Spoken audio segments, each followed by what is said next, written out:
Miss হবে না আপনার পছন্দের টিভি শো। দেখুন জি5 অ্যাপে একদম ফ্রি।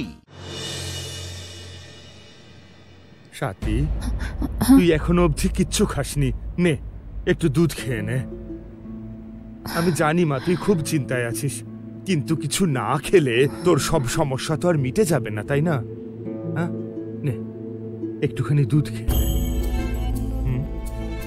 নে মা, খা। সাথী, সাথী দরজা খোলো। ইন্দ্র, বাবা ইন্দ্র এসেছে। ইন্দ্র, তোমার গ্রহদোষের কারণে আমার ছেলেটা মরতে বসেছে। আমি হাত জোর করে মিনতি করছি, আমার ছেলের সঙ্গে দেখা করো না।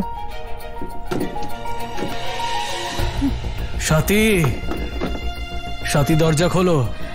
সাথী, আমি তোমার নামে দিব্যি করে বলছি, তোমাকে না দেখে আমি এখান থেকে যাব না।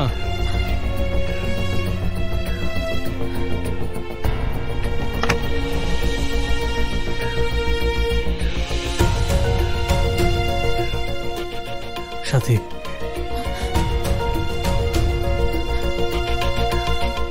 তুমি এখানে কি করছো? তুমি তো জানো যে আমি তোমাকে ছাড়া একদিনও থাকতে পারি না। চলো আমার সঙ্গে।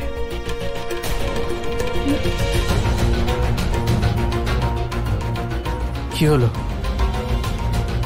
আচ্ছা, মা বাবার জন্য ভয় পাচ্ছ তুমি?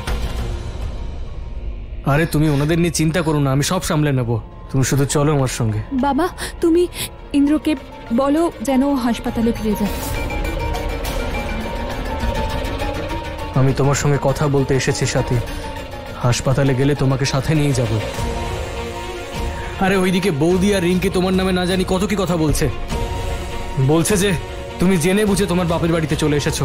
কে কি বলছে তাতে আমার কিচ্ছু যায় আসে না ইন্দ্র, কিন্তু এটা নিশ্চিত যে আমি তোমার সঙ্গে ফিরব। তার মানে তুমি ওই পুরোহিত মশাইয়ের কথাটা এতটাই সিরিয়াসলি নিয়ে ফেলেছো যে আমাকে ছেড়ে চলে এলে?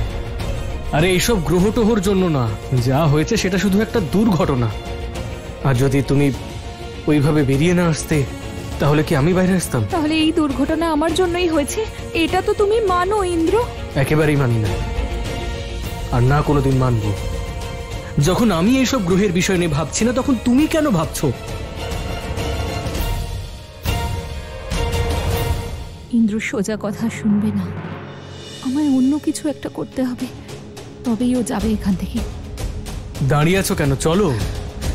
ইন্দ্র, আমি এমন মানুষের সঙ্গে কথাই বলতে চাই না যে নিজের স্বার্থের জন্য আমার নামে নিজের বাবা মাকে মিথ্যে বলেছে। বাবা তুমি গিয়ে ওকে হাসপাতালে ফিরিয়ে দিয়ে এসো। আচ্ছা, আমি খুব ভালো করেই জানি তুমি এসব কেন বলছো।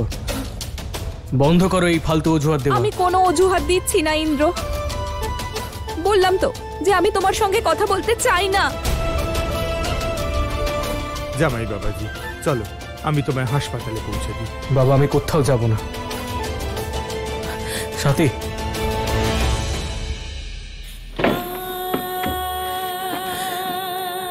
সাথী। জি5 ডাউনলোড করুন আর সব এপিসোড দেখুন একদম ফ্রি।